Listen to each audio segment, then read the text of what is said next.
Hello and welcome to our special program, Campus Debate. One issue which has caught the attention of everyone in this country for a number of years now, almost decades, maybe centuries as well, is the issue of caste prejudice. We are almost 13 years into the 21st century, but still it persists in rural areas as well as in urban areas.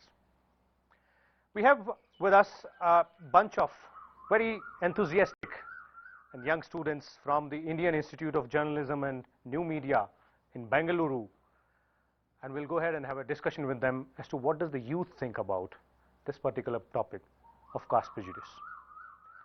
So let's begin by asking as to why do we think that caste is important? The caste is important. It's the way the society is being brought up. The society is being made in that way. That's the reason the caste is given more importance. That's the society is made up that way. Is that a plausible explanation? Because the society is made up in that way, so we continue with even if something is wrong with the setup. It's actually a tradition if we go to see. Even if we try to change, even if the bunch of people would try to change it, it's not that possible to do it. Well, not that easy actually. That's something which we have seen. It is actually not that easy. There have been moments. These habits are so ingrained in the Indian psyche now that people find it difficult to come out of it. Is it peculiar to our society? Is that what it is?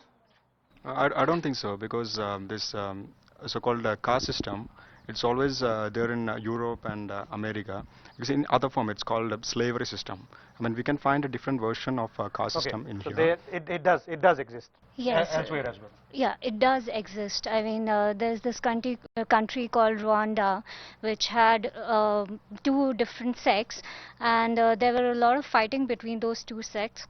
And that was because one sect considered itself superior to another sect. There was war of the tribes. Yes, it happens in many African countries. We've seen it. All of you are journalism students, print, broadcast, new media. So, what do you guys think? Being the youth of this country, we're known as assets of India. India is known as a young country because of its average population. Is it still required? Are we not the ones who should go ahead and change? Yes. Well, see, according to me, we have the older generation and the new generation. The people who belong to the older generation have their own mindsets, and we cannot change it. It's there. They have been living that way. The new generation have a new mindset. We try changing it, but then the caste system exists, and the main way it affects us is when people talk about when it comes to reservation in colleges or institutions, etc. And reservations are important for these people belonging to lower caste because they need some support for their upliftment. They can't do things by themselves. It's wrong for the people who don't belong to these lower castes, but then it's there. And the only way to get rid of it is when there is equality, when we eradicate the gap between the rich and the poor, the lower class and the upper class. So I don't know how exactly can we find the cure to eradicate that gap, but if we do that, there is a hope of removing. Don't know exactly how to find the cure, but yes, at least wants to find the cure. That's First good. of all, in Indian Constitution, it didn't abolish caste system. It's still there. The caste system is still there. I mean, we accept that thing.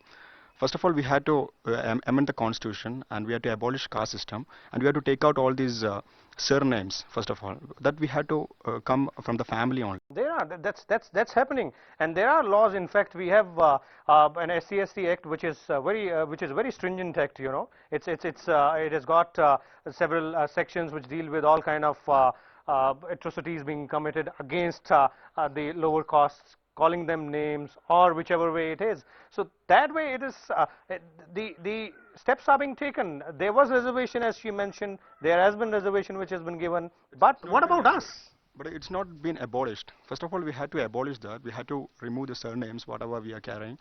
The thing is, no, the surnames gives it's still there. It brings from our family setup. The thing is, when we keep that surnames, it gives an identity. That if you go outside, if you talk about people, when we say our name, then it shows that superior hierarchy thing. So first of all, we had to abolish that. We had to amend the constitution, and we had to abolish, like slavery, we had to abolish this caste system. Okay, one suggestion coming in. Yes, please. As you said, laws are made. I think laws are made keeping in mind that to protect the lower caste people, neither changing the constitution, as he said. You know, I don't think so. The laws were made to abolish caste system. It was made to protect them. They very well they were aware of the fact that caste system would be there in India even after. Okay, okay, yeah, yeah, please.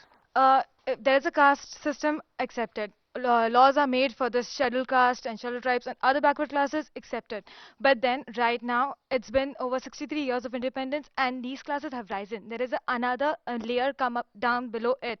There are still people below the poverty line, still on street. Nobody is looking after that. Everybody are running behind caste. Leave the caste. There are people literally they don't have one day meal to eat. Yeah, you're right. But most of those living below poverty line in our country belong to lower caste only. There are some. Yes, yes. Enjoyed by tribes, especially if we see Northeast. But they're not at all poor. So we have to see this who are deserving. I think, you know, rather than going after, you know, everybody who is in, who belongs to lower caste should be given benefit. No, it's not the way I think it should be. I mean, by this time we should see who deserves it. The changes Yeah. needs to be made. Again, yes, please. I have a point to make. Contradicting her, I'd say that not all people who are living below the poverty line are Dalits or belong to backward classes. I mean, there are quite a few zamindars who used to live off who were very wealthy by looting the farmers. And now, after the abolishment of the zamindari system, they are in a peonary state. So, I mean, they have lost all their royalty and they have no other way of living.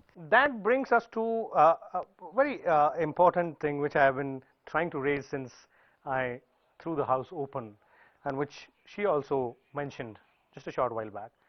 Someone will have to do. Who is that someone? Where is that someone going to come from?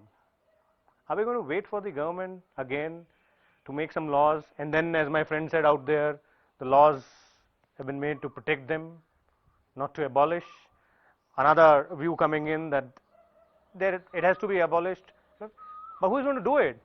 Will everything be set all right if tomorrow a law is passed to abolish it? Will it set everything all right? Yes, please. It has to be changed from the school level. The school level education, children need to be taught in such a way that they should not be biased against a caste. They should be unbiased and should not look at caste bias. So that change should come from the school level. Then there will be a change in the mindset. Okay, the change should come from the beginning. The change has to come from the beginning. We'll continue this discussion, and we'll go ahead and seek more views as to how to go ahead and bring that particular change, or who is going to be that someone. We'll continue that, but before that, let's take a short break out here. Welcome back. We are in the middle of a very interesting discussion which is happening out here in Indian Institute of Journalism and New Media with these enthusiastic and young journalism students on the issue of caste prejudice. We went in the break when we were talking about who is going to do it, how is it going to happen. And my friend said that the change has to be brought from the beginning. It has to be brought from the original steps which we take. Any other suggestions? Yeah, please. He mentioned about school level. What I believe is it should start from the family level. Even now there are families in India, the first question, if you are taking somebody to your house, the first question the elderly person would ask is that which caste he or she belongs to is that. So I think the change should start from the family level, then it should go to the school level. Family and school, almost the same thing. We're talking about the social setup, immediate social setup which we are in, our families, schools. Yes, please. Adding to that point, the educational level, what I wanted to say is that yes, family does play an important role in deciding our caste, but schools play an equally important role. And if schools can introduce this policy of not asking for caste or which sect you are from in their application forms at school level or college level, because some colleges do that. I guess that has been taken care of. Nowadays, they only ask religion, if I'm not wrong. Is that what it is? Yes, please. Even if it's religion based, I think there's what the, like somebody pointed out here, that the Indian constitution says that it's trying to pull away from this, but that's what they do, and they're doing, that's what we call preventive discrimination. They are trying to protect them by separating them away from the rest of us, which is not helping in any way. And I think it's equally unfair. Segregation is not helping. And I think it's equally unfair asking me my religion. Why would I tell you? I'm Indian. How about that? That's great. I'm Indian. How about that? Is that the spirit? Yes. Somebody back there. Yes, please. Yeah, that's true. I mean, we should not be segregated on the basis of caste and everything. And I was thinking that we have actually progressed the way she was saying that in home or anything. Like, I remember that in my grandmother's house, when the sweeper had to come to the house, he had to come from a separate back door, and that was it. He couldn't come through the front door and everything. But we don't do these things now. I mean, at least in my house, they always come from the front door, and we don't tell the servant to not to sit at the dining table or something like that. So slowly, I guess a change is coming, maybe not in a very big way, but yes. The change Yes, is there yes. slowly. Yes. And I feel more than she spoke about reservations. I guess now it's time to make reservations based on the family's financial incomes and not on the fact that you belong to so and so caste, so now you get reservation. I guess once the government takes a stand there, I guess change is going to happen very soon. Time to have a relook at the way the policies are formed or they talked about. Yes, please. I don't think that I have a contradiction about her comment. Thing is, I don't think that there is any change in the attitude. The thing is, when I see Bahujan Samajwadi Party's electoral poll rate last time in elections, I can see a huge increase in that. So I think that they are polarizing the people with the segments, religions, and caste based. So I can't find any progress in that. You brought in the political aspect of it very subtly, and we're going to talk about how this is going to impact or how this actually works out. But then, any other views as to how are we going to deal with it? Family, society, education, making changes in the law? The thing with caste system is, what is discussed is that we have these prejudices which are sort of ingrained in us from a very young age, but we are not discussing how this is perpetuated through even our economic system. We have an economic system which bases itself on the subjugation of the many by the few, and that is how the caste system is perpetuated even via our economic system. There's a very fundamental basis to this, a very practical basis to this, which doesn't involve just prejudices which are born with us. It's even ingrained in our economic system, and that's something we've overlooked. Okay, we've overlooked the economic aspect of it. Coming back to an important point which my friend raised out here is the politics of it. Elections are almost like a festival out here. But do you think that the caste-based prejudice has creeped into our political system as well? Something which has more so complicated the entire issue of getting done away with the caste-based prejudice. Is that what it is? Yes, please. Anyone? Yeah. When we keep up the bias, the politician obviously will take advantage of that bias. So we can't blame them that they play politics based on caste. We are giving them this on platter. Is that what it is? Is that how it's happening? It's a lot of casteism that is followed in the political system also. So we need to eradicate all that. If we can, then we see the change in the society even. Okay. Yes, please. Since you I think it's because of our system only. I mean, now system is creating problem. But now if you see the electoral thing, now you see the politics, it's entirely different. If we are going back to the past time, it's going to be real sometimes. I think that when you look into it that way, it's going to be real So sometimes. it's taking us back down the ages. That's something which we'll have to go ahead and stop. We'll continue this discussion. It's getting really interesting. We're talking about new aspects and trying to figure out as to how we can deal with this, how can find a solution. But before that, let's take a short break. Welcome back. We're continuing our discussion out here on the issue of caste prejudice, and now we move towards the more complex issue of how this evil has creeped into our political system as well. There are several suggestions coming in. Going back to the original question which I asked in the first segment, youth, that is we, are a very important segment. We are in huge numbers. Our numbers are very large in this nation. India is considered a young country, as I was saying earlier. Everyone is trying to go ahead and catch our attention, be it the corporate segment, the companies, the advertisers, even the political class.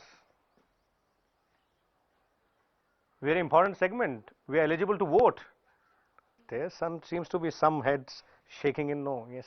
There's not a chance. I mean, if you look back in history, there's nothing. The electoral politics has accomplished nothing. The only way is to rebuild the system, from a very fundamental level. But one way would be to basically not negotiate with the system. That is, step away from the system. Don't practice your franchise of voting and let the system break down on its own, and rebuild it from the bottom up. Okay. Yes, please. Can't we have a secular party anywhere? I mean, if you look at it, all the parties, they are religiously biased. Can't we have a secular party? If one secular party comes, maybe there will be a change. Because if we break down the whole system, it's going to take a lot of years. It will be the whole system, the whole India will come down. So instead of that, if you have a secular party, I think it will work better. Okay. And who's going to bring that secular party? As for my views are concerned, in one section, people are actually voting because they want to get a good leader to the nation. I mean, in the other sector, people are actually voting because of caste. Actually, he belongs to this caste, and that's why I'm voting for him. So that has to be. This difference has to be. This one. This difference has to be. It has to be done away. Yeah. It has to be done away with. So, yes, please. I guess. Please tell me. You've been a silent observer for quite some time. I think you talked about who will bring the change the first time. I think no one will bring the change. No one will bring the change. People say about bringing change and all the things, but people less bother to bring about a change.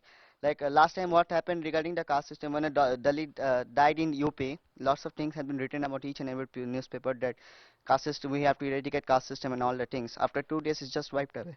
So okay. no, less people. Very short-lived memory, very short memory. We have a very short memory. Is that what it is?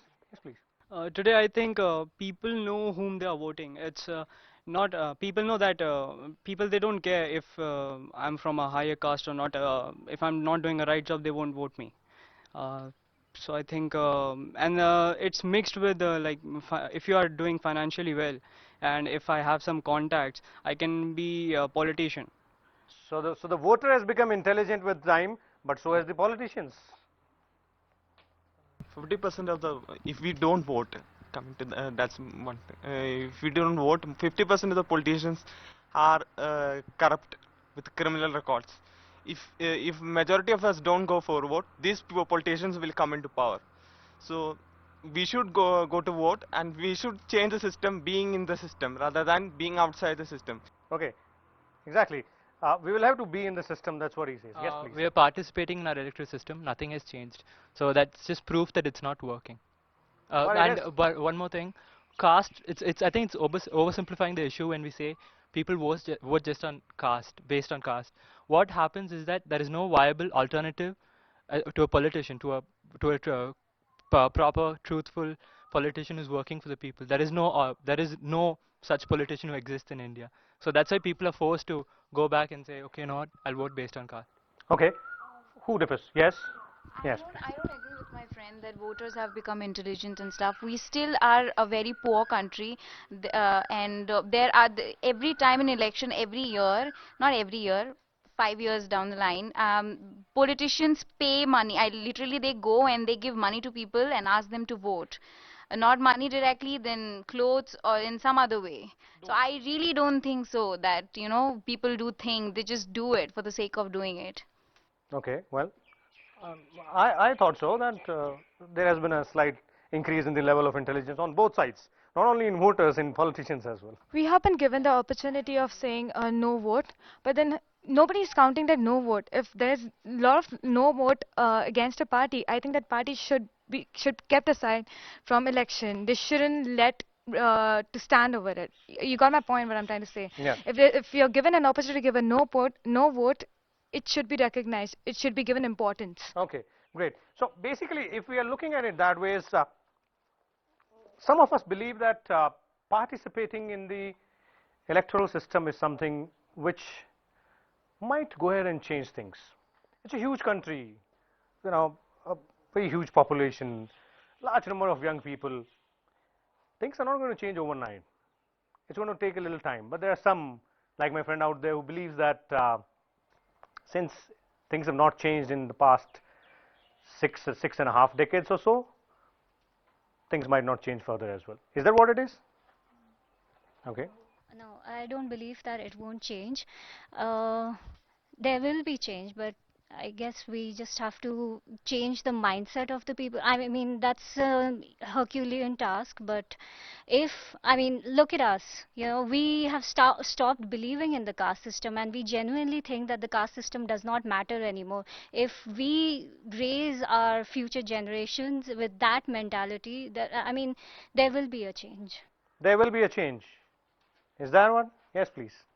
When I agree with one of my friend told that now we know that our system has failed, and for the past 6 decades it's been proven. Now the mindset of the people is not that changed with this type of system. So what we have to do is, first of all, we have to look to the real issue. We have to go to the core of what is happening around, and we have to look this perspective in a different way, and we have to analyze the system and and find a solution. Find a solution. Okay, great. So that means both things will have to go hand in hand, bringing change. Okay, fine. I'm running out of time, but I'll take a quick comment from you. No, I was just saying that even if we vote or don't vote, and even if the political setup collapses or something, but how will the caste system go out of a society? That won't abolish the caste system altogether. That is there in the society. It won't stop the honor killings and everything. It is not all linked to politics. That's what I was saying. That it's even okay, it's almost it does not seem directly linked, but then almost all things are linked when it comes to democracy. Everything in the democratic setup moves around the electoral system, and we wield the power. We have the power to go ahead and change as to who will form the rules for us for the next 5 years. That's the power we have. But yes, most of my friends who voice their opinion out here, they're right. Both things will have to go hand in hand. Participation in the system to try and bring in change, as well as looking within, trying to bring a change in the social setup as well. Both the things will have to go in hand in hand, and there are several opinions. Nice comments coming in. Thank you so much. This is a very interesting debate. So this was it from Indian Institute of Journalism and New Media in Bengaluru. We'll come back next week with a different topic and a new bunch of enthusiastic and young students again. Till then, keep watching Rajya Sabha Television.